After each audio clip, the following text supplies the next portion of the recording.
அல்லாஹ்வுடைய தூதர் சொன்னார்கள், அல்லாஹ்வை நினைவு கூறக்கூடிய சபைக்கு மலக்குகள் வருகிறார்கள், தங்களுடைய இறக்கைகளால் அவர்களை சூழ்ந்து கொள்கிறார்கள். முதல் வானம் வரை அந்த மலக்குகளுடைய படை சூழ்ந்திருக்கிறது. அல்லாஹ் அந்த மலக்குகளை பார்த்து கேட்பான், என் அடியார்களை எப்படி பெற்றுக்கொள்கிறீர்கள் மலக்குகளே? யா அல்லாஹ், இவர்கள் உன்னை துதிக்கிறார்கள் யா அல்லாஹ், உன்னை மகத்துவப்படுத்துகிறார்கள் யா அல்லாஹ், உன்னை மேன்மைப்படுத்துகிறார்கள் யா அல்லாஹ். அந்த மலக்குகளை பார்த்து அல்லாஹ் கேட்பான், இந்த அடியார்கள் என்னை பார்த்திருக்கிறார்களா மலக்குகளே? மலக்குகள் சொல்வார்கள், யா அல்லாஹ், இந்த அடியார்கள் உன்னை பார்க்கவில்லை யா அல்லாஹ். அந்த மலக்குகளிடத்தில் அல்லாஹ் சொல்லுவான், என்னை பார்த்தால் இவர்கள், இந்த அடியார்கள் என்னை பார்த்தால், அப்போது அல்லாஹ் ரப்பல் மலக்குகள் சொல்வார்கள் அல்லாஹ்விடத்தில், யா அல்லாஹ், உன்னை பார்த்தால் அதிகம் துதிப்பார்கள், இன்னும் அதிகம் மகத்துவப்படுத்துவார்கள், இன்னும் உன்னை அதிகம் புகழ்வார்கள் யா அல்லாஹ். அல்லாஹ் கேட்பான், எதை கேட்கிறார்கள் என்னிடத்தில்? மலக்குகள் சொல்வார்கள், யா அல்லாஹ், சொர்க்கத்தை கேட்கிறார்கள் யா அல்லாஹ், சொர்க்கத்திற்காக அழைக்கிறார்கள் யா அல்லாஹ் உன்னை. அல்லாஹ் சொல்லுவான், சொர்க்கத்தை அவர்கள் பார்த்ததுண்டா? அந்த மலக்குகள் சொல்வார்கள், யா அல்லாஹ், இவர்கள் சொர்க்கத்தை பார்த்ததில்லை.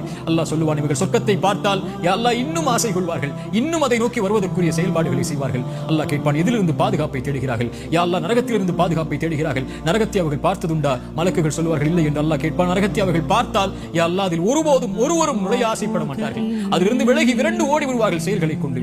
அல்லாஹ் சொல்லுவான், மலக்குகளே, அல்லாஹ்வை பார்க்கவில்லை, சொர்க்கத்தை பார்க்கவில்லை, நரகத்தை பார்க்கவில்லை, என் மீது என்னை நினைவு கூறக்கூடிய இந்த சபைக்கு நான் உங்களை சாட்சியாக வைத்து சொல்கிறேன், அன்னி கத் கஃபர்து லஹும், அவர்கள் எல்லோர்களையும் நான் மன்னிக்கிறேன் என்று.